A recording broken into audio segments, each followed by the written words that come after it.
of the Livonia City Council. Tonight is August 21st of 2023. We will start tonight's meeting with the saying of the Pledge of Allegiance, the offering of the Pledge of Allegiance, led by Councilman Scott Morgan. Please rise.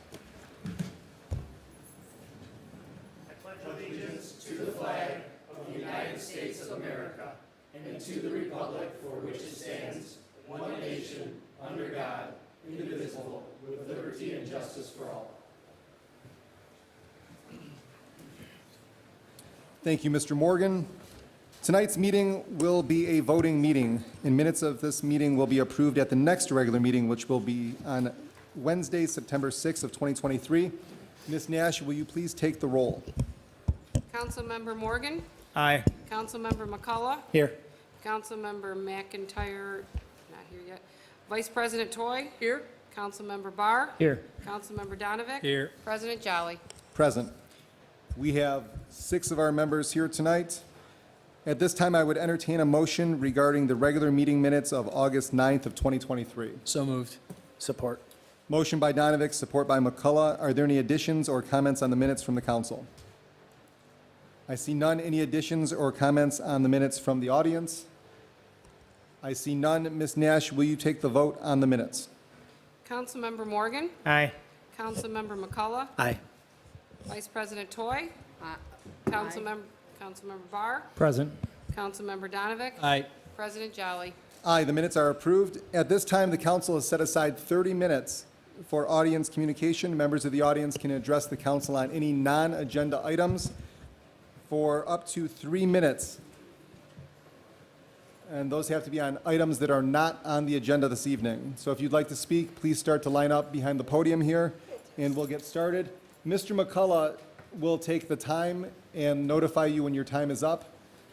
Good evening, sir. Your name and address, please. John Grisbeck, 11301 Hubble. Thank you, Mr. President, members of council.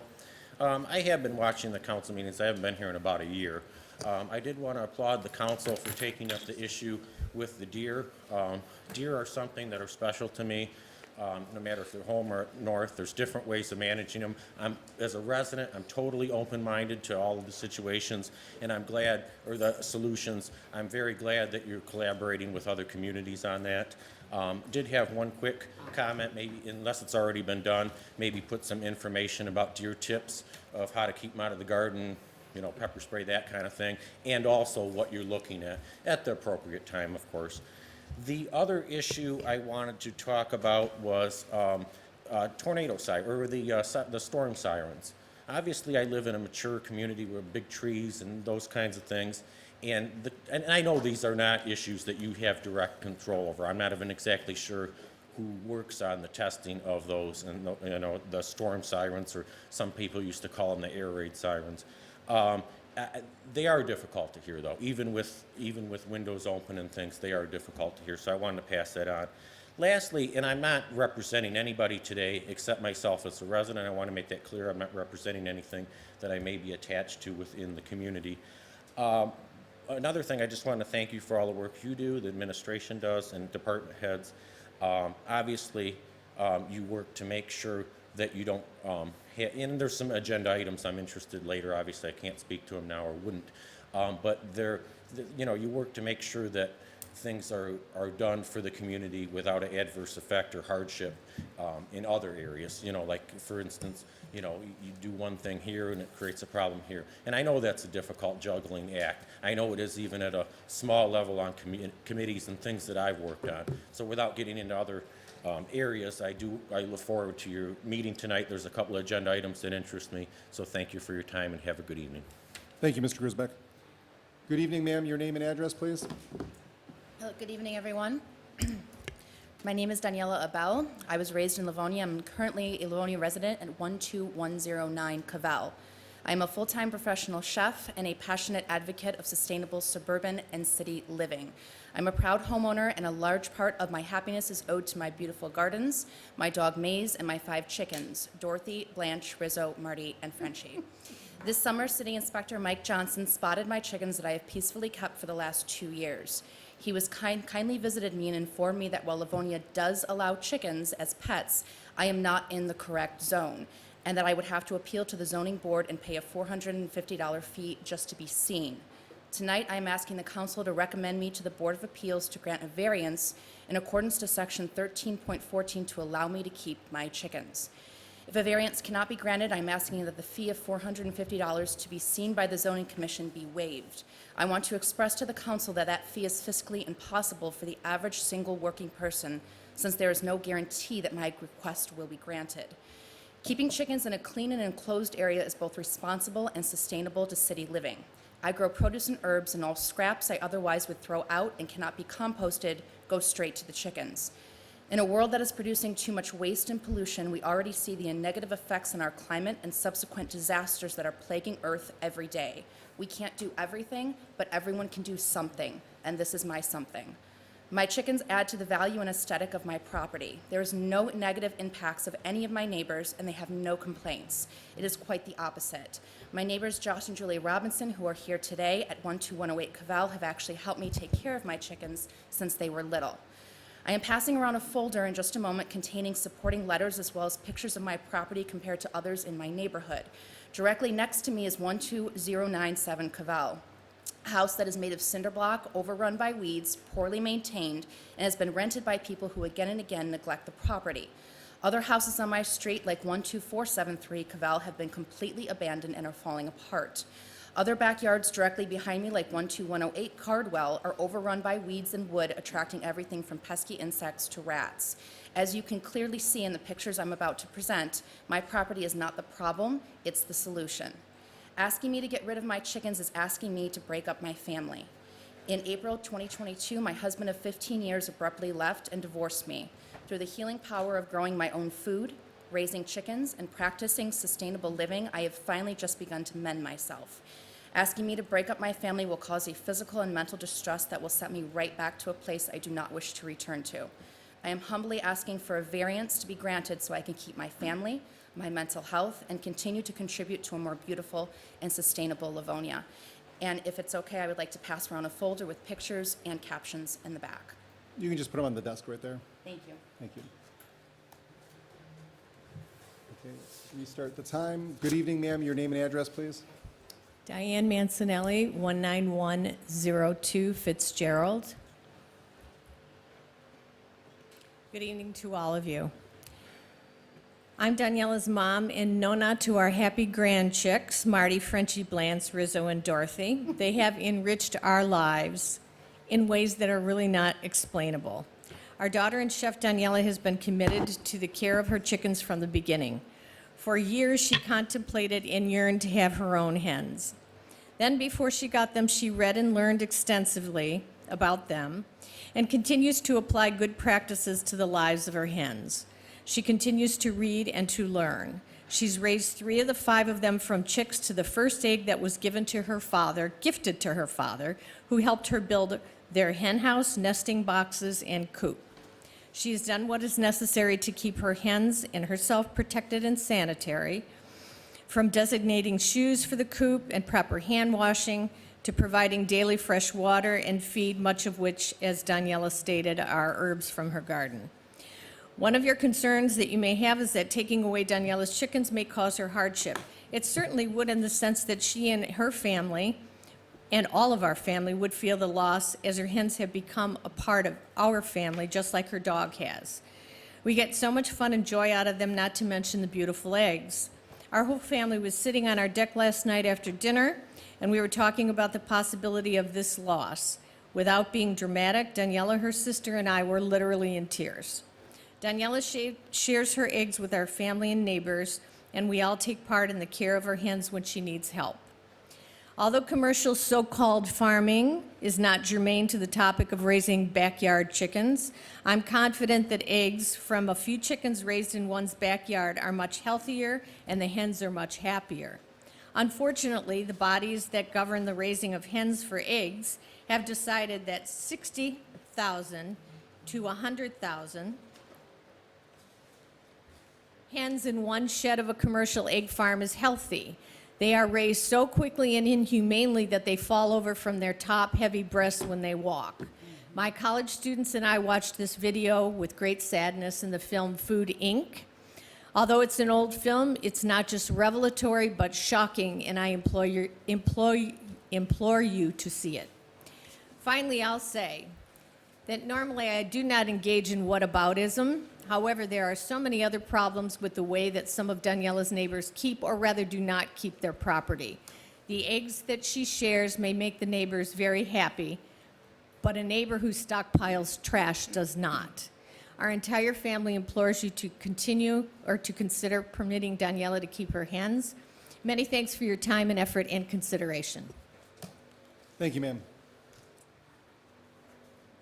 Good evening. Your name and address, please. Good evening. My name is Julie Robinson, and I live at 12108 Cavell Street. I live directly across the street from Daniela and her chickens. I didn't prepare a speech per se. I just wanted to express the joy, really, that these chickens bring to our neighborhood. Whenever my grandchildren come over, the first thing they want to do, go to Daniela's and see the chickens. She has a beautiful coop set up for them. We sit out there. Her chickens are, I mean, they run up to you. They want to be pet. They are her babies, and they've become our babies. There are bigger problems in our neighborhood than these chickens. If you were to take a drive down our street, you would see there are bigger problems that need to be addressed in our neighborhood. Overgrown weeds, lawns growing over people's fences. People have their dogs out barking all morning, all night long.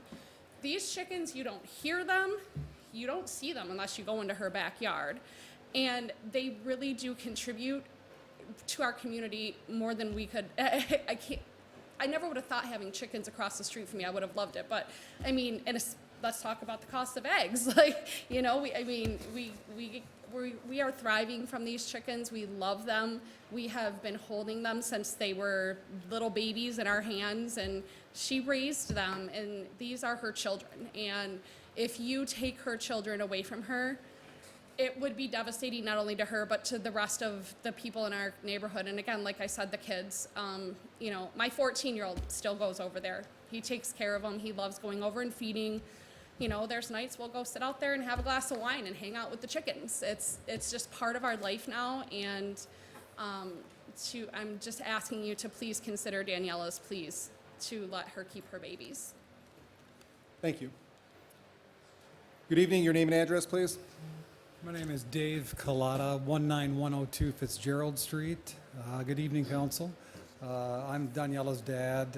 I'm the one responsible for building the coop, and I did build it to chicken standards. The chickens are always contained. They do not pose any kind of a health threat to the neighborhood. Daniela is a constant watch on them all the time. And I just basically want to say, consider, you know, having her keep the chickens. Thank you, sir. Good evening. Your name and address, please. Good evening. My name is Bob Hauser. I live on 14792 Hubbard, and we're just a few houses south of the rec center. Tonight, I submitted a proposed ordinance to Susan Ash and Attorney Bernier of an ordinance that would support using native landscapes in allowing native landscapes and promoting native landscapes in public, private, and commercial settings. That's necessary because of our development, suburban and urban development. We totally decimated any native holdings. And the natural, what we call natural preserves now, are really too small for, to support any bird life or insect life in those areas.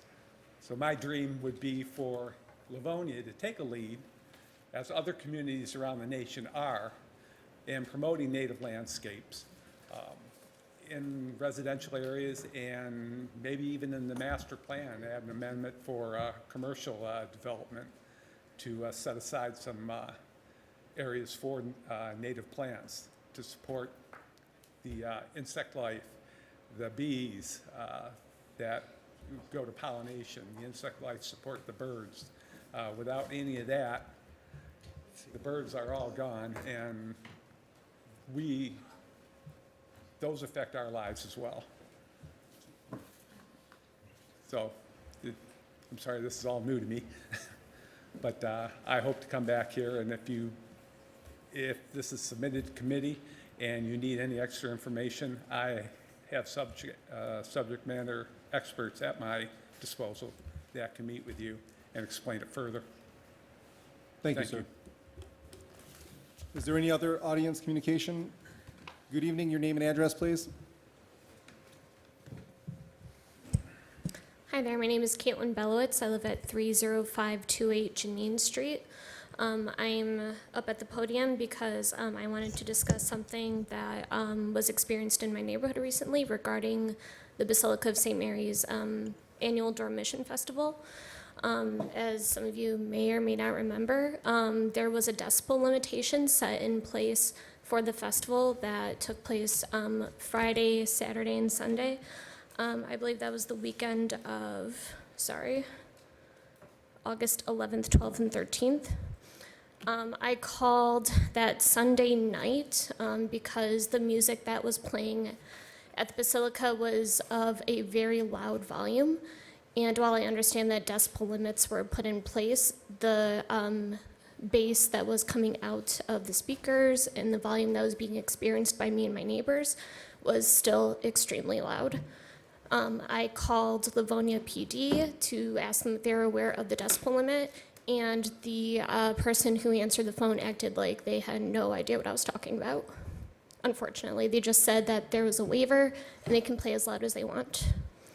So I questioned that, and I said, no, there's a decibel limit put in place, and do you know if anyone's there measuring the decibels? And they acted once again like they had no idea what I was talking about. I said that I was reading off of a document that was sent to me by the city clerk's office. They had the decibel limits put on it, and that it was an official document sent out by the city. And at which point he said, well, there's a cop there, and I don't know if they're measuring the decibels.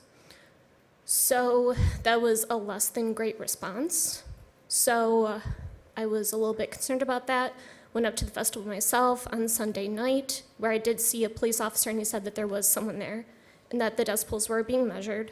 But I guess like my main concern is, first of all, were the decibel limits put in place actually effective? To that, I don't think so. So I would like maybe next year for that topic to be revisited, as I'm sure that St. Mary's would like to have their annual Dormition Festival again next year. So maybe we could work on a solution for that. And also just wanted confirmation as to whether Livonia PD was made aware of that due to the response that I received from them Sunday night. All set? And that's it. Thank you, ma'am. Yep. Is there any other audience communication? Seeing none, audience communication is closed.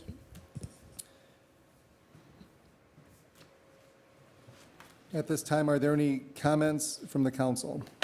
Mr. Chair. Mr. Barr. Through the chair to Mr. Bernier, going back to the original question about the chickens that had come up tonight, does this council even have the authority to grant what they're asking? No. Okay. For any remedy, it would have to go to the zoning board of appeals. That's the body that takes it. It's clearly not zoned appropriately for what she wants to do.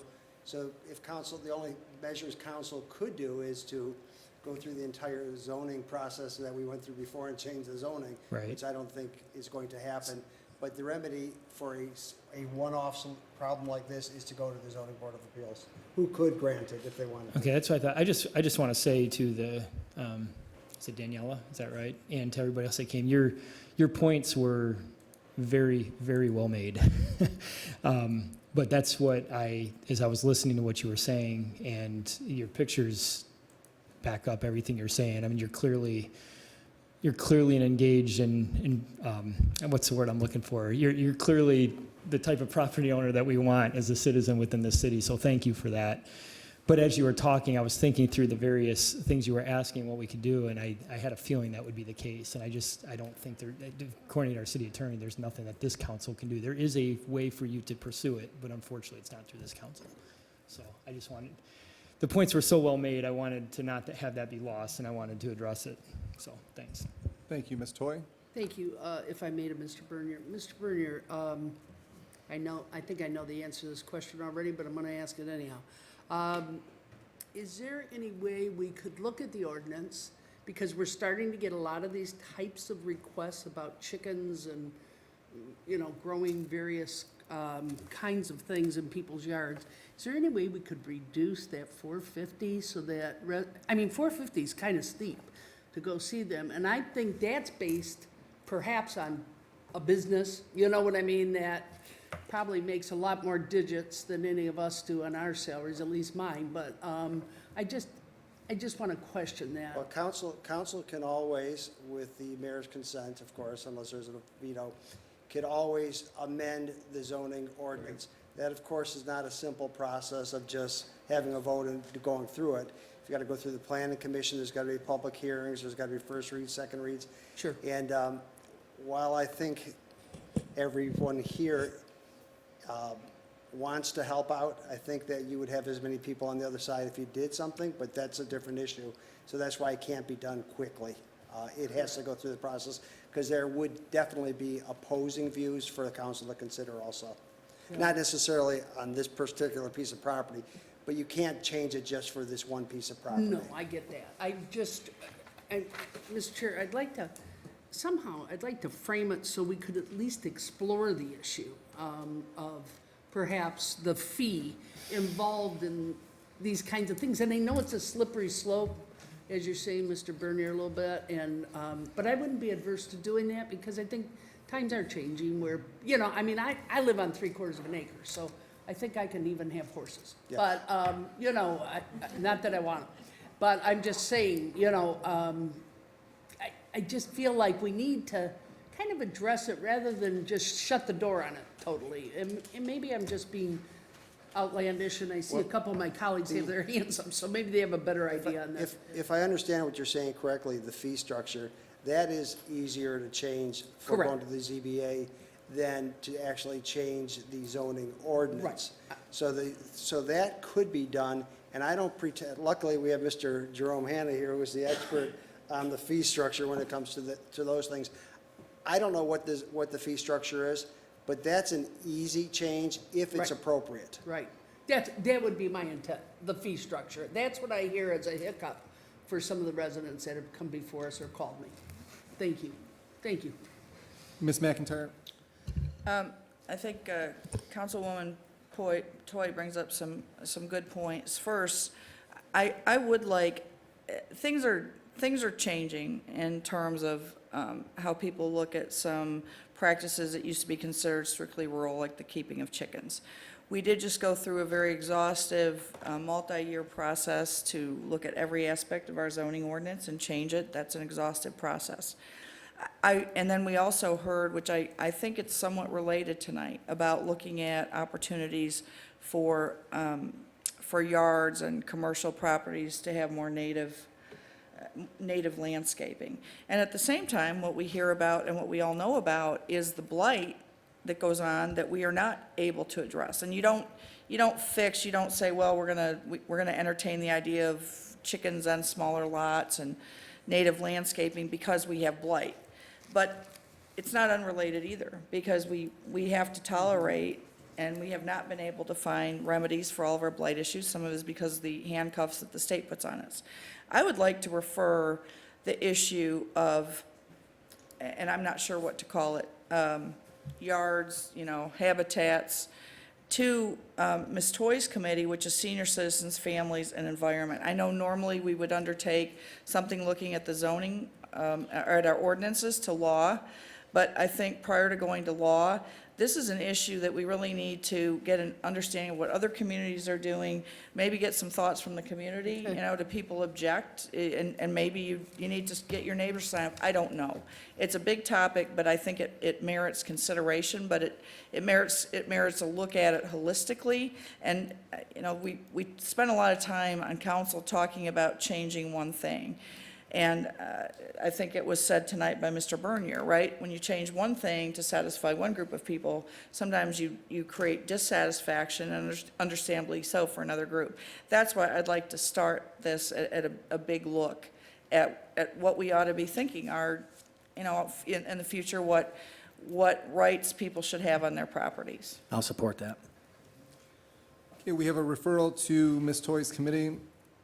from Ms. McIntyre with support from McCullough. Is there anybody who'd like to speak on that item? Any audience comments on that motion?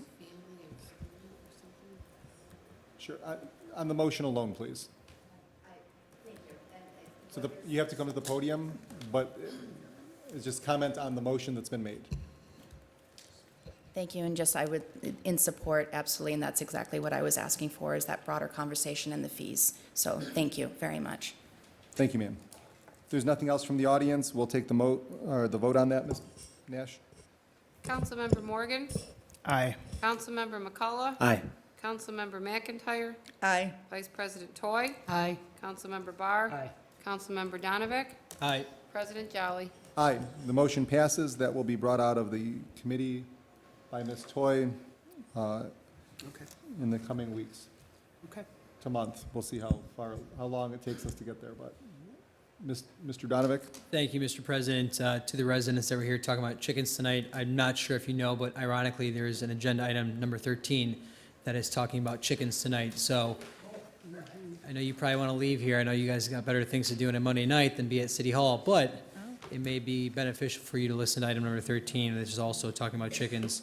On a different note, as much as I love chicken, on September 30th, former council member and state representative John Pastor, Mr. Pastor and his foundation will be holding a hockey game with the Red Wing alumni versus the Boston Bruins, and that will be Saturday, September 30th at 2 p.m. at the Big Boy Arena in Fraser. And I know it's not Livonia, but Mr. Pastor is associated with Livonia, does a lot of great things here in Livonia, and their foundation supports Children's Miracle Network, Down syndrome, autism, and a number of other medical things related to children. So it's a really great event. If you're a hockey fan, it's a great opportunity to go out and watch the Detroit Red Wings and the Boston Bruins, a very great team, and a lot of fighting back and forth. I think Councilman McCullough will actually be out there, and he might get hit by a few hockey players, which will make me very happy. Yep. So if you got some time, Saturday the 30th, go join them. Thank you, Mr. President. Thank you. Ms. McIntyre?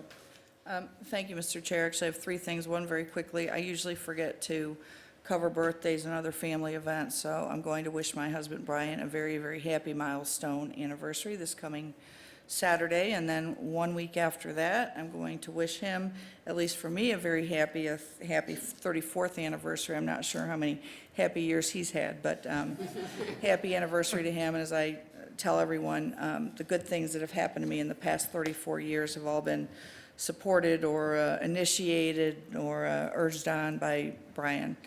Number two, with respect to, I'd like to go back to the fee discussion just very briefly, and the homeowner had mentioned the $450 fee for the zoning board, or for the zoning board of appeals. It's my understanding from my time spent on that board, that is not an arbitrary money-making fee for us. There is a lot of work that is required by the zoning board and all the people that support that work in order to process those applications and do the research. I'm going to refer this to the law department, since we don't have anybody else here from the administration this evening. I'm going to ask the administration, and maybe, Mr. Bernier, you can give us the answer through the chair on this immediately. And I guess there are really two pieces to it. Number one is for the inspection department, is there any difference in the amount of work and manpower and labor required and research time for a residential zoning ZBA appeal than there is for a commercial or an industrial? If there were a difference that could be proven legally, and this is, I think, my legal question, could we charge a differentiated fee for residential versus commercial and industrial legally? Well, as a lawyer, I'd like to believe I know everything. However, I don't know the answer. We can charge different fees. The fees are, by law, cannot be a moneymaker. They're Right. designed to cover our costs. They're not there. We can't, when we go through the fee structure, we look at what our cost structure is, and we base the fees based upon the cost, because it's not designed to make money, nor should it be. Is it the same cost to investigate a chicken coop versus Ford Motor Company? I doubt it, but that's something I don't have any information on. I'd have to talk to the inspection department to find out what the true costs are. Because the inspection department, as you are well aware, pretty much runs the zoning board of appeals. So I guess I'd like to then ask the administration to come back to us, not necessarily a meeting, maybe just with the email and some information about the difference, you know, are there different cost dimensions and work dimensions? Luckily, Mr. Hanna is here, and I think he's listening to this. He's always listening. Yeah, and he's listening to our conversation, I believe. Can we, that's a larger question. Can we? Okay, well, You've heard the question, Mr. Hanna. Can you send that information to council as Ms. McIntyre's asked? Absolutely, I will. Thank you. We'll work on it. And then my third and final point is, a number of weeks ago, the council was made aware of a resolution that we had passed in December regarding property lookup tax information. And it was our understanding when we passed that resolution that it would continue to be offered to all users on a no-fee basis. Unbeknownst to us, the mayor had requested a legal opinion on, and I guess this new system, BNSA or BSNA, I can never remember where the ampersand is. Because the fee structure was changing, the mayor asked the city attorney's office if the administration can impose this fee without it coming back to council. And as Mr. Bernier pointed out, I never speak for him, but in a meeting when he's asked a question, and he is the attorney for the city, he's the attorney for the mayor, he's the attorney for the council, he's the city's attorney. So when he's asked a question, his job is not to base the answer on who's asking the question. His job is to look at all of our ordinances and charter and everything else. And he had indicated that the administration could charge this fee without it coming back to council. Council became aware that this fee was going to be imposed on August 1st. It was not an ideal process, how we handled it, but we did vote at that meeting, which was the sorry, I can't remember the date of the meeting. I think it was 2 or 3 meetings ago. Anyway, council voted unanimously that night, and again, it was not an ideal, it was a little bit sloppy process, but we voted unanimously that we wanted the ordinance or the resolution for the renewal of the system license to be, that would be, continue to be offered with no fee. And then the following meeting, the mayor vetoed that, and it came back to council, and we had a motion to override the mayor's veto. And what the mayor was saying, I don't want this to be fee-free. I want the ability to impose these fees on some users, non-residential. You know, if it's your property that you're looking up, you can create an account and look it up for free. But other than that, we're going to charge people. And so the mayor vetoed it. It came back to council. We had a motion to override the veto, and 3 council members voted against the override, which meant that the veto stood. And these fees then would proceed to be charged starting August 1st. The following day, we started learning about unintended consequences that the school district uses this system, and they would be charged the fee, and it would cost them on the magnitude of $10,000 to $30,000 a year. And then we started learning that there were other users. And the night that we had the discussion about the debate about the veto override, it was really a philosophical discussion about fees being imposed on residents without residents being aware of those fees. And we've now undertaken, and I think it was offered at the last meeting, we're now looking at very holistically at the subject of fees, and if there are any fees that should not have to come before council. And the point of that is not that city council is special and that we should know, but that when things come to council, the public sees them and there's transparency. And when fees don't have to come to council and they can be changed or imposed by the administration, residents don't see that. And I think you heard tonight a fee that seems very, very high, $450, is really not at all an arbitrary fee. We can explain to you what it is and why it's charged, and you see our ability now to have a discussion about it. But back to the philosophical point, I happen to feel that when there are fees charged to residents, they should, you know, and I'm open to hearing from the administration why maybe some fees should be able to be changed by the administration, but fees should come through council because that's the way we bring transparency and that's the way the public understands what the fees are being set. Thank you. Mr. McCullough? Thank you, Council President. Couple items I'd like to actually toss into committee. Councilwoman McIntyre brings up a good point, especially about the ZBA fees, and while I totally appreciate it going to administration, I would like to offer it to committee of a whole to discuss ZBA charges. I think it would be good to have us all around there. Support. Thank you. This is something I think we could take a deeper dive into with the administration, and as the fee structure legislative branch, I think it would warrant us to take a look at it. Mr. President? Mr. Donovan? Thank you, Mr. President. I guess I'd only ask, you have to pay money to come to city council as well, if you have a petition before city council. So I'm trying to understand, we've heard from our city administration that there is a reason behind the charges, and there's a number. It costs the city $450 per petition. I'm totally for discussing that, but I also would ask that we discuss how much it costs to go before city council, because petitioners need to pay X amount of dollars to go before city council as well. So I wonder where this ends. Thank you, Mr. President. Mr. Bernier and Sarah, if memory serves me correct, we have items in committee existing in regards to city fees and fee charges, is that correct? At the time we had the conversation with the mayoral veto, some member of council, and I don't remember who, put a motion, it might have been Mr. Barr or Mr. Donovan, put it into the committee to discuss the issue of fees, but it hasn't, there hasn't yet to be a committee meeting on it. But this council, in fact, my memory is, this council voted to put it into committee, the issue of fees. You're right, you're right. With that being said, Mr. McCullough, do you wish to withdraw that motion? Yes, Council President, I will, if I may have the floor still. A rebuttal to Councilmember Donovan, I'm not trying to get too deep into this, but obviously, as the future goes forward, our ordinances should morph with those. And just a discussion, while I definitely appreciate it and know I'm not in a place to be charging residents to come to the podium, I just think that we have unique circumstances. For instance, we have a resident that, brought up a very compelling point, and that's her family with the chickens, and everything she did with that, in my opinion, was tasteful, and you did a lot of work to it, so it's appreciated. And so certain items like this, I just don't see someone having to spend $400 to have their case heard in front of ZBA. So that was my point to that.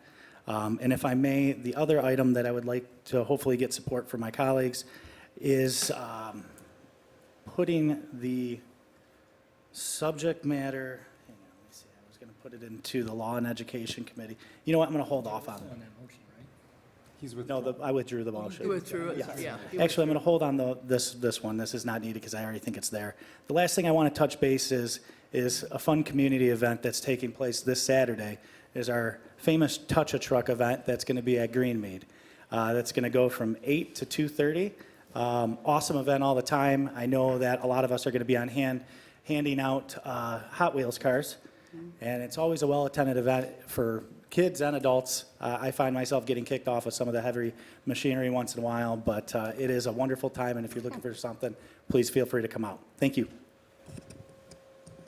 Mr. Barr? If the motion was withdrawn, I'm all set. Thanks. Ms. McIntyre? I'm not sure, I just want to make sure that my point was understood. What I was suggesting was that we look at the charge to residents for the ZBA by asking for the information that we need to determine whether or not it's a reasonable and appropriate fee for residences. So that's what I was trying to do. I think the same thing you suggested, so thank you. If there's nothing else from the council in regards to audience communication, I have two quick items, and I'll do them together. The council would like to wish a very happy birthday to Judge Kavanaugh on August 29th. And on August 28th, Brandon McCullough is celebrating a birthday as well. Happy birthday. This is your... Is it a big one? I'm turning 26. You're in the neighborhood of a big one, I think, so. No, 42. Yeah. 40, what? We wished Morgan a happy birthday last time. Morgan. I thought that was your suit size. I don't remember. I thought you saw. Ms. McIntyre? Just in case we missed it, and we may have done it at our last meeting, but that feels like it was a long time ago. In case we failed to wish our colleague and former Livonia police officer and former Marine, Councilmember Scott Morgan a happy birthday, very, very happy birthday. He celebrated yesterday. It was a day of great festivities, of many gifts bestowed upon him by many residents and his colleagues. And rumor has it he was given a kilt in order that he will have something appropriate to wear at next year's Highland Games. So in all seriousness, happy birthday, Scott. Appreciate you. We could have gotten a birthday cake with a bunch of dump trucks on there for you guys to celebrate with, and could have blown out the candles and stuff. Yeah. Anyways, happy birthday. Thank you. Thank you, Mr. Jolly, for And- the and- indulgences. And finally, we will move to the scheduled agenda for tonight. Tonight, the consent agenda is items 1 through 8. These items were previously studied on, on August 9th of 2023. Found to require no additional study, so they will be voted on as a single item. Can I have a motion for the consent agenda? Support. We have a motion to approve the consent agenda by Vice President Toy, supported by Mr. Donovic. Is there any audience comment on the consent agenda, items 1 through 8 tonight? Seeing none, Ms. Nash, take the vote, please. Councilmember Morgan? Aye. Councilmember McCullough? Aye. Councilmember McIntyre? Aye. Vice President Toy? Aye. Councilmember Barr? Aye. Councilmember Donovic? Aye. President Jolly? Aye, the consent agenda passes. Moving on to item number 9, that's unfinished business. This is a report out from the Finance and Budget Committee meeting of August 2nd of 2023, specifically the subject matter of advanced budget reviews for fiscal year 23-24, citing Council Resolution 161-12. We'll go to the committee chair for that, Mr. Barr. Thank you, Mr. Chair. As the chair noted, we had a Finance and Budget Committee meeting on August 2nd, meeting convened at 7:03. This is really the beginning of our budget cycle. It's an opportunity to get a quick overview as to what we're expecting with the budget at a high level, and to give council the opportunity to weigh in on considerations as the administration prepares the budget, which ultimately council has a task to approve. We'll have a series of meetings, public hearings over the next couple months, as we always do with that. The meeting opened we went to Finance Director Mike Slater, who walked through a detailed review of the fiscal year 2024 budget outlook, answering council's questions as he went. He did an amazing job of typing up some talking points, which saved me a ton of work, because it's exactly the types. It's almost like he's sat in these meetings with me for about 7 years. Maybe he would have done it before, but it's like he knows exactly what I would normally write out and report on. So I'm literally going to read out pieces of what he had here, because I think it's important for residents to have just high level. There's some high level points that I think are of value to residents, and I'll read these tonight with the intent that I don't intend to read these again at subsequent report outs. So our general fund property tax revenue is up by 5.7%. For the first time in 7 years, we're not going to have a Headley rollback. That's either good or bad, depending on how you look at it. It's good in the sense that it represents that all of our property values are going up. It's bad in the sense that it means that our property values have gone up faster than the rate of inflation. I'm sorry, slower than the rate of inflation. Probably no surprise there, and so therefore the mechanism that forces a city to roll its tax rate back if that exceeds the rate of inflation does not kick in this year. So that's what we mean when we say there's no Headley rollback. I'm going to skip over some details here, but bottom line is all categories of taxable values increased by a similar amount in the neighborhood of 5 to 8%. Let's see, another place that the city has benefited is the fact that because interest rates are higher, again, there's good and bad to this. Good for the city in the sense that some of our interest income is up. It was up over $800,000 due to rate increases by the Federal Reserve and just some of the money that we have in those types of savings accounts. Total general fund revenue up about 6.5%. We had significant discussion about, am I going to talk about that? I'll talk about that in a minute. On the expense side, we talked about a number of increases in contributions that are going to be required for various retirement plans that the city's involved in. Let's see. Again, just if anybody's really interested in this, it'll be in the notes that are available online, or you can email me. We talked about the community recreation fund, that membership levels have improved significantly from the low marks at COVID. The current membership is around 14,300. The COVID low is 8,800. The long-term goal is about 13,500. So the rec center, from a membership standpoint, has recovered to a healthy place, no pun intended. Court Building Improvement Fund, the fund balance has been used up over the last 3 years. This is an interesting one too, because basically various fees that the court collects just over the normal course of doing business have served to cover the debt service costs on the court building. Due to a number of changes in state law, those fees coming in are not what they used to be, and this is something where we always have to make abundantly clear. If our members of the administration were here, they would be saying this. It is never, ever, ever, contrary to what some people might claim, it is never, ever, ever in the intent to use tickets as a revenue source. That is never, the city doesn't operate that way. The city has never operated that way. The fact of the matter is, though, tickets do get issued. And the revenue from those tickets is down primarily because of the passage of marijuana laws, that tickets aren't being issued for that anymore. As a result of that, the city's going to have to start kicking in more money towards those debt service costs because that revenue from that source is no longer there. The part that I skipped over was a significant discussion. We talked about fees earlier. This is a different fee. And since 1994, there was an agreement that came into place at that time between City of Livonia, Livonia Public Schools, Schoolcraft College, and Clarenceville that basically shares, it charges a fee to those other entities. The City of Livonia charges them a fee for collecting the taxes that go to them. So for example, your property tax bill, roughly 48% of your property tax bill goes to education. About 33% of it goes to the City of Livonia, just to give you a sense of scale, okay? And then the rest of it goes to other places, state, county, et cetera. Because we are collecting the taxes for the schools, we charge them an administrative fee for doing that. The schools have approached us about re-looking at that fee. It's a different context, but similar kind of discussion we had earlier as to whether that fee is higher than it should be. We had a really, really good discussion, really respectful discussion. Members of the school board were there that night, talked about a number of alternatives. There's some, outside of that meeting, I know there's some investigations going on about various data to help us come to a reasonable solution on that. There will probably be more to come on that, but we had significant discussion on that. All right, so those are the details of that. So I mentioned earlier that part of the purpose of this meeting is for council to have an opportunity to make requests for the upcoming budget.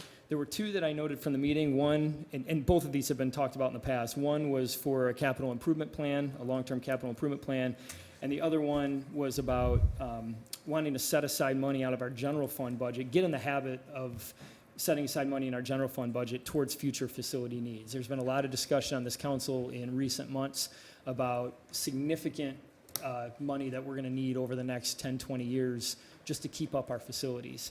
And this particular one is a suggestion that I've made for a number of years, just saying I'd like us to get in the habit as a city, just as we do in our homes, of systematically putting aside a piece of the general fund budget, not just relying on windfalls, but putting savings aside every year towards those sorts of things. In regard to the future facility needs that I referenced, Finance Director Mike Slater shared that the administration's position is that some new revenue source is eventually going to have to be required to meet those obligations. Further discussion was held regarding them. I already talked about that. I think I've covered everything. So this item will remain in committee.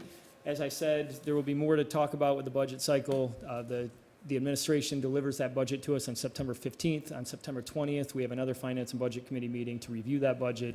There'll be a public hearing after that to work towards approving it, I think, in late October, if I remember correctly. So with the meeting adjourned at 9:32 p.m., thank you, Mr. Chair, for your patience as I walk through that. Thank you, sir. Is there any, well, there's no motions to be made out of that committee, so we'll move on to item number 10. Item 10 is a request for additional appropriation and expenditure for Precision Concrete, Inc. from the Engineering Division for the 2023 Sideware Repair Program, Contract 23G, Council Resolution 71-23. Can I have a motion for that? So moved. Support. We have a motion to approve from Toy, supported by McCullough.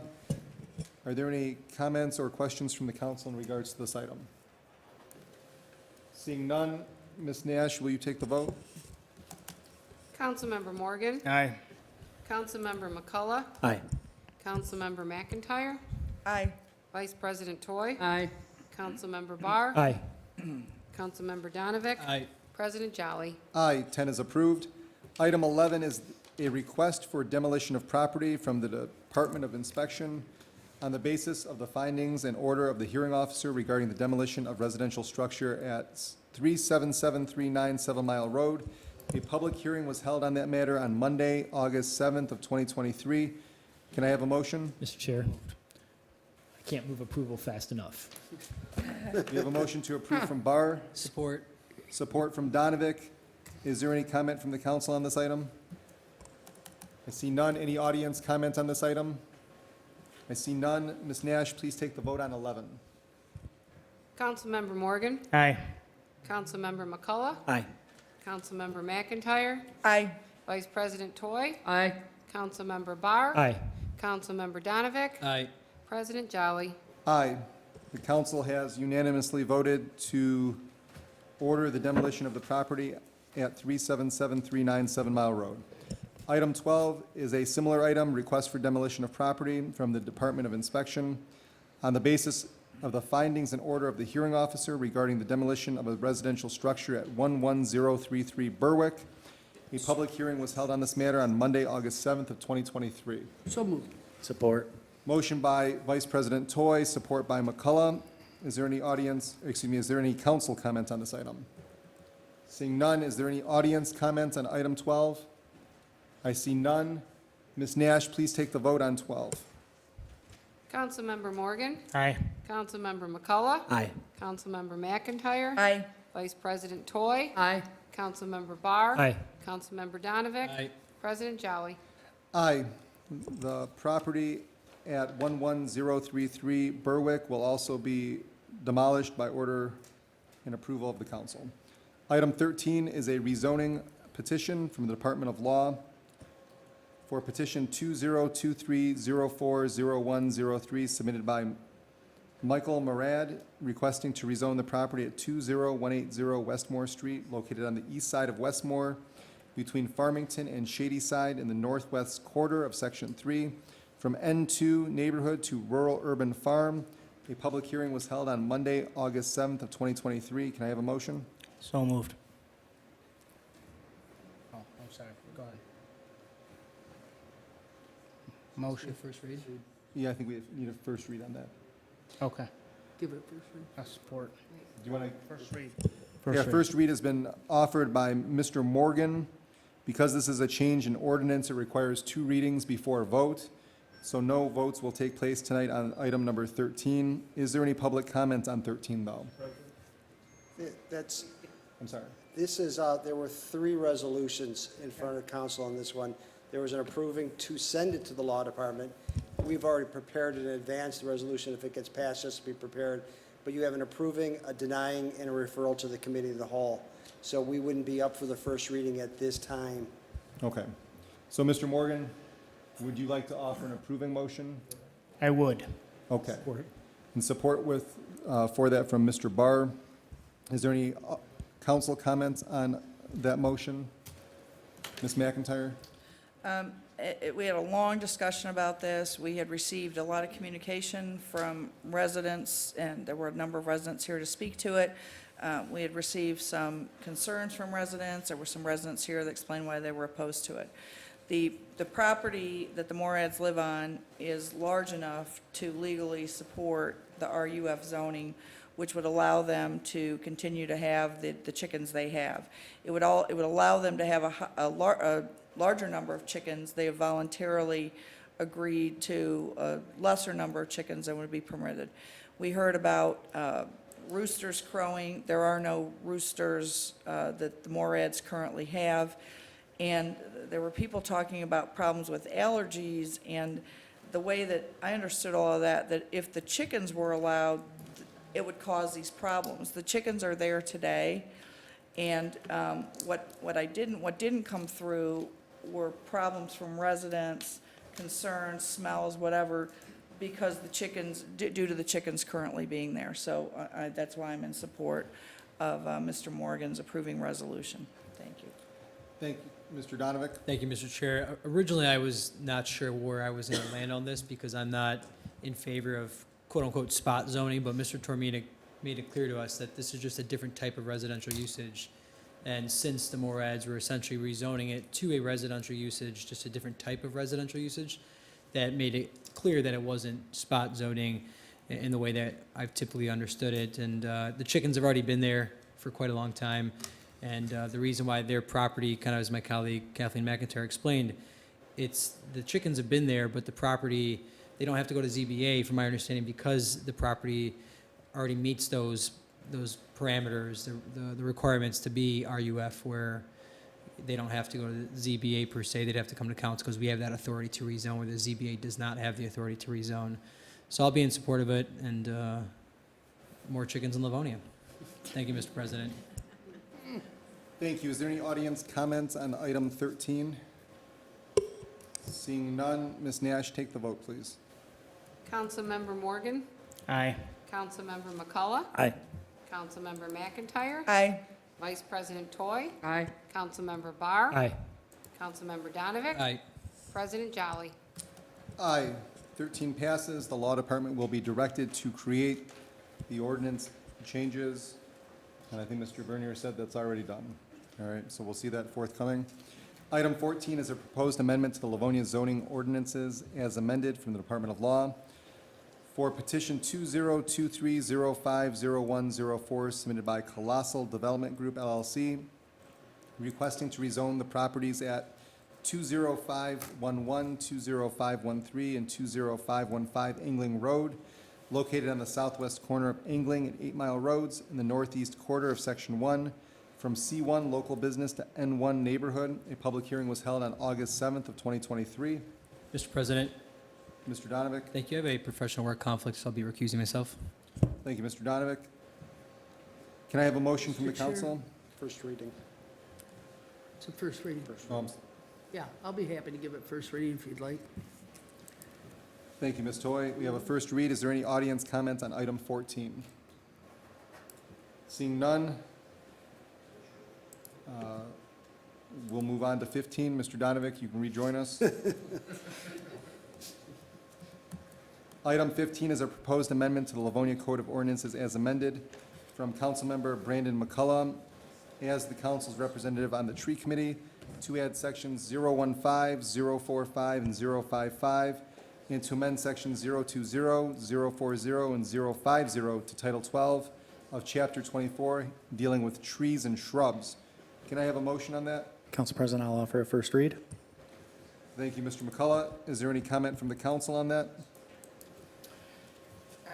I do have Mr. Morgan? something to add to that, to the council. As far as this is concerned, there's a portion in there that indicates that this would be a misdemeanor, and there's several scenarios that we thought about and I discussed with the law department regarding this. As far as,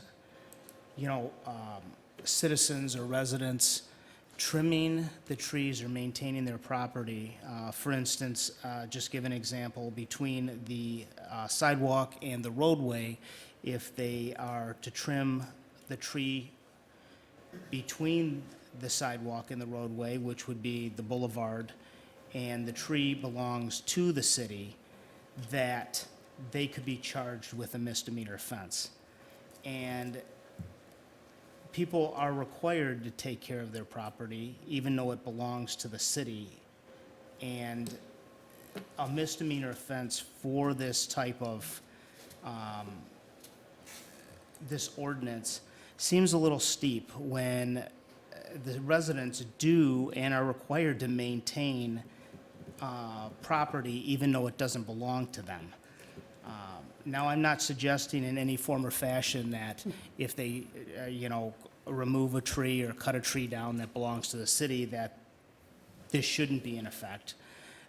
But for people who have their trees trimmed or they trim them themselves, it seems like a very steep charge. And I wanted to discuss that a little bit further, maybe with the city attorney, and see if there's any other options that we could do. Maybe make this a civil infraction, the first offense. If it's just a trimming, because they're supposed to contact the city. If they, maybe a tiered type of situation where if they destroy the tree, then it would be a misdemeanor or something to that effect. Is there anyone that would like to maybe add to that? Mr. President. Mr. Donovic? Thank you, Mr. President. To Mr. Bernier, through the chair. So if I understand correctly, so for the trees in your right-of-way, we have to cut our grass in the right-of-way, but the trees in the right-of-way, they belong to the city, even though we have to maintain that right-of-way as residents.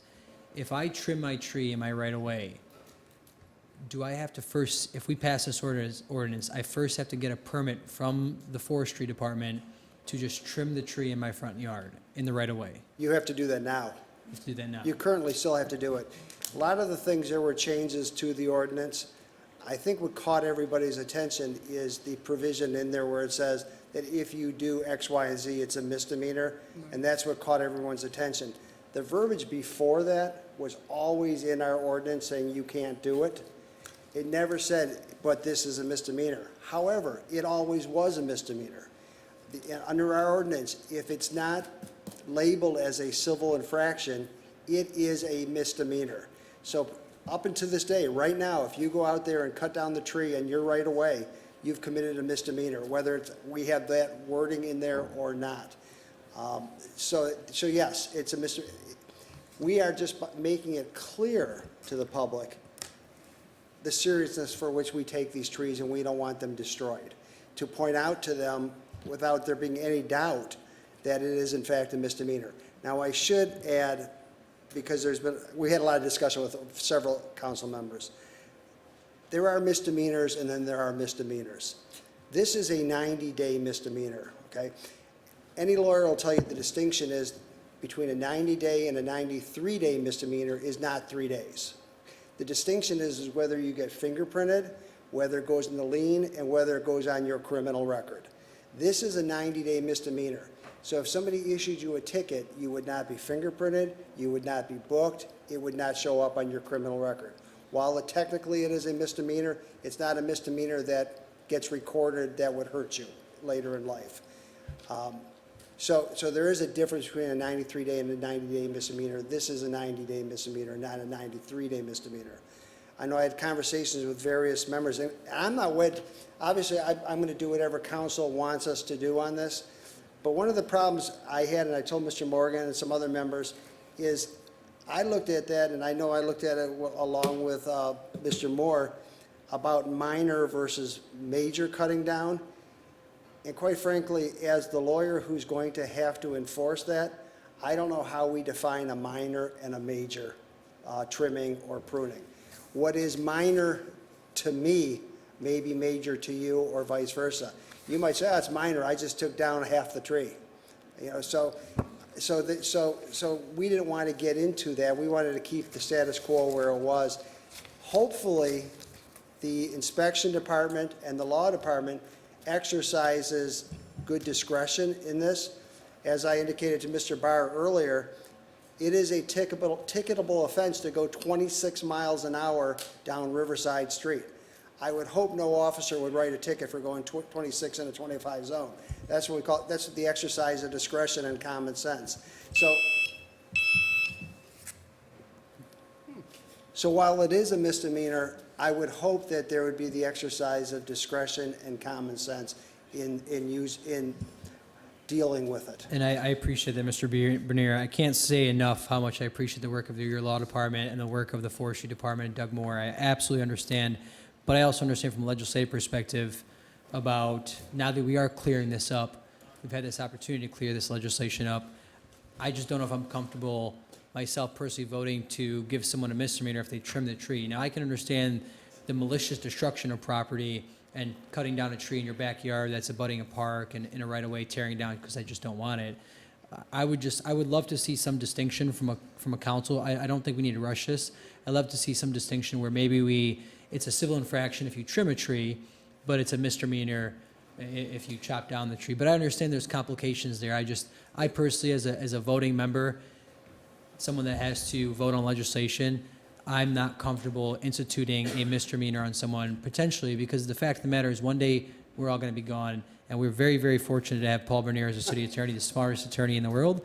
But eventually, we could have someone else and different councils and whatnot. I just don't like that. I personally, my opinion as one council member, I don't want to institute a misdemeanor on someone for trimming a tree. Like, as I indicated before, if council wants us to, we'll attempt to come up with, if a council vote tells us to do it, we're going to come up with language to support that.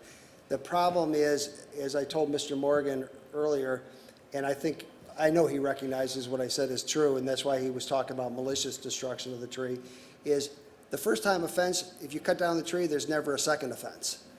Okay, it just isn't there. So the problem is in defining what is a minor pruning or a minor trimming and what is destruction of the tree. One of the things, like I indicated to a couple council members, is we really don't make distinctions in anything else in how much destruction we're going to allow of public property. We don't say, well, if you write a little graffiti on City Hall, it's okay, but if you write a lot, we got a problem. And that's kind of what we're doing here. I'm not saying we can't do it or we won't do it, but there's the problem in enforcement and coming up with it. But if council wants, we will attempt to come up with the language. I've handed the gavel to Vice President Toy, and I'm going to ask her for the floor. Please, go right ahead. Thank you, Vice President Toy. So my distinction here, and this is why this is concerning to me, we have a lot of public park space. We have a lot of nature preserve space. It has happened, and I presume in the future it will happen again, where people who own private property abutting those public lands do pay to have trees removed from their backyard to elongate and clear the backyard space from what is theirs to include what is the public land. This happens. If this happens now, it is a punishable misdemeanor at the discretion of the charging prosecutor. If somebody's paying $4,000 to remove trees from public land to elongate and clear the space to make their yard bigger, they're not going to give a hoot in the world about paying an additional $100 for a civil infraction. In fact, I would almost say that listing that like that would invite such activity. As a misdemeanor, although I agree with everything Mr. Bernier said in regards to it being a 90-day misdemeanor that does not show up in your criminal history, you are not fingerprinted for. If somebody were to take that same action, not only could the court take into reasonable circumstances the amount of damage, the intent in punishing, if that were appropriate, if the person were to be found guilty, but the court could also order the person to be on probation for a supervisory term to ensure that something like that did not happen again. My genuine concern in regards to this is, if we take something like this and make it a civil infraction, we will not be lessening, we will be inviting the bad action of which we want to prevent. I know for a fact that our city has done an inventory of our public parks and property and nature preserves, and there are no fewer than 25 properties that are encroaching on public property. Some people have cleared out trees off public property and now have private swimming pools on public land that was once treed. Making this a civil infraction is a mistake. I will not vote for this tree ordinance if that is done. That will be in the absolute worst interest of our citizens, our residents, and the natural area that we are aiming to protect. Absolutely. And I think it's a no-brainer to not do so. We cannot prevent every action that might happen in the future, of course. We love Paul. We loved our city attorneys before him as well, and we trusted them significantly with enacting our actions from a criminal justice perspective, holding the line in regards to what was allowed and what was not allowed in this community. I can't assure any more so that the next person will sit in that seat and be a good city attorney or a bad city attorney than I will get home tonight because a drunk driver or some other driver may hit me on the way home. We cannot make laws in that way. That's not how we legislate. We don't say, what if this and that, or this personality leaves, or this and that. That's the wrong action. We have to have faith that the voters vote for a mayor and a city council who hire an appropriate city attorney, and that person makes the judgments that a city attorney and a prosecutor would. That's it. Thank you. Thank you. Councilman Barr. First of all, I want to thank President Jolly for the point about the examples he gave, because he's spot on at something in all the things that I had, and Doug Moore and Paul Bernier can attest to all the questions that I sent them on this. I had not thought of that, and that's a really, really powerful point. I agree with you, and I'm convinced on that point. My only thing, I don't have, having said all that, I want to circle back to the fact that, as we were told, we can make no changes to this tree ordinance, and that's already the case. Yes. And that's my, if this comes to a second read in this form, you know, I'm going to support it. I'm just going to editorialize here for a second, though. When you read through the changes that are made to this, and with all due respect to the people I know spend a lot of time on this, they essentially amount to word changes and new clauses that do nothing. They're basically opinions. You know, we want to encourage residents to do such and such on private property, even though the ordinance can't enforce things on private property. It adds the word misdemeanor where it was unnecessary because it was already there, as for the reasons Mr. Bernier said. When I look through this, what the changes we're making to this really do virtually nothing to change the way things are done now. And so my editorial comment is just, and I've said this before, the law is not something to play with like an editorial page. It needs to be, it's there for a purpose to say what we can and can't do, not to try to pacify the voices in the room to say, okay, we did something. That's my only concern with this. We've added a bunch of words to an ordinance that don't materially change much, if anything. And I'm not going to die on that hill because I don't have an issue with where it's at. I'm just saying it's basically where we are. So, thanks. Thank you. Councilman, were you next, I think? Go ahead. One question to Go Mr. ahead, Bernier. and Thank then you, I'll get Madam to Vice President. Just to clarify, so this ordinance, again, on private property, you can tear down trees on your private property. They're not in the right-of-way. This would be affecting trees in the right-of-way. While we would hope that people aren't cutting down all these beautiful trees on their property, this is a public property ordinance dealing with the city of Livonia's trees.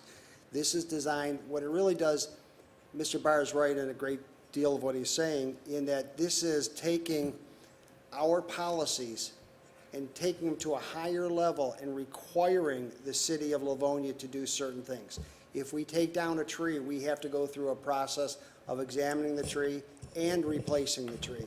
So it's putting the burden on the city of Livonia to maintain our tree population and telling others that they can't destroy our tree population. If they want to destroy their own trees, they're entitled to it because that's private property. We're not getting into that. The only exception to that is if you have a tree that's blocking the view of the road, that's a hazard to the public, because there's some people don't trim their trees, and it's going over an intersection, and it could be a road hazard. There we would have jurisdiction to enforce it. And other than that, we would, it doesn't deal with private property, other than to encourage people to grow the trees and let them grow. And does a resident have to pay for this permit to trim the tree on the city right-of-way? The trees in the city right away? No. Yeah. If we're trimming our trees on city property, we pay for them. I'm saying residents, if I pull a permit tomorrow to trim a tree on my If right-of-way. you're pulling a permit to trim your tree, you're paying for it. If you're The pulling permit to the a city. permit to cut a tree, for instance, that's on the right of way, you're gonna pay for the permit, and I don't know what the expense is for the permit, and then you're gonna pay to take the tree down. If the city takes it down, then the city pays to take the tree down. And that was my point, that you as a resident have to pull the permit, and then you have to pay for the permit to ask permission from the government to trim the tree in your right-of-way. In the city's right of way. Thank you, That's- Mrs. Vice President. I just wanted to make sure that that's understood. That's not their property, that's city property. Got it. Okay, Councilman McCullough and then Councilman Morgan. Thank you, Madam Chair. No, I just want to touch base on more of the purpose. As the representative of the tree committee, I could tell you that a lot of work did go into this, a lot of long nights. And while, you know, Councilmember Barr might think this is more of an editorial, there is some substance that was changed. The tree ordinance in general, if you guys have been following around some of the news in other communities, there was a lot of distinction of overstepping on private property. and it got a lot of neighboring communities in the area in some trouble. Specifically Canton, I think is still fighting in court for their tree ordinance. So we really took a deep dive. We had help with the DNR, we had help with Mr. Moore and his team, we had help with Paul and his staff. Many hours went into this. And sometimes when you looked at it, the one thing we learned was less is more. Let's clean it up and let's propose a tree ordinance that makes sense. I can still remember a Davy tree report that from 2002, I believe, from the past chair, Bill Craig. And all he wanted was to just get this passed. And while it might seem a little, in substance to a lot of people, this is a pretty good entry, cleaning everything up in ordinance. We could always add stuff. I know you guys have heard in the audience how hard it is to change ordinances. It takes some time, but a lot of these ordinances were established 30, 40, 50 years ago. And so, it's 2023, and it's on us as your elected leaders to identify and make changes as needed. This is something, I'm not going to get into how the study meeting was, but a lot of people I want to thank, and they know who they are, to actually drafting this and bringing it forward and getting it to where it was. So I just wanted to get that on record because a lot of work and a lot of people put a lot of time into it, and it's super appreciated to the city. So thank you. Thank you. Councilman Morgan. Yeah, I'd just like to say that, in general, I am not against this tree ordinance. I think it's a good thing that we are focusing on that. We appreciate our trees, we want to keep them healthy, we want to do the right thing. But as lawmakers in this city, we really need to focus on what we're doing when we're creating a law. And when something is clear that a citizen could be charged with a misdemeanor offense, whether it's abstracted or not, onto your criminal record, that still could potentially involve attorneys, and a lot of stress for our residents for maybe trimming the tree that is on the city right-of-way. I think it is imperative that we do our research and we make sure that everything is clear and spelled out appropriately. At this point, this is not a hill I'm going to die on either. But with that being said, the citizens need to be aware that if this does pass, that if you're trimming a tree that is on the city's property that you are required to take care of, you could potentially be charged with a misdemeanor offense. And that would probably go with hiring an attorney and going to court to face the judge.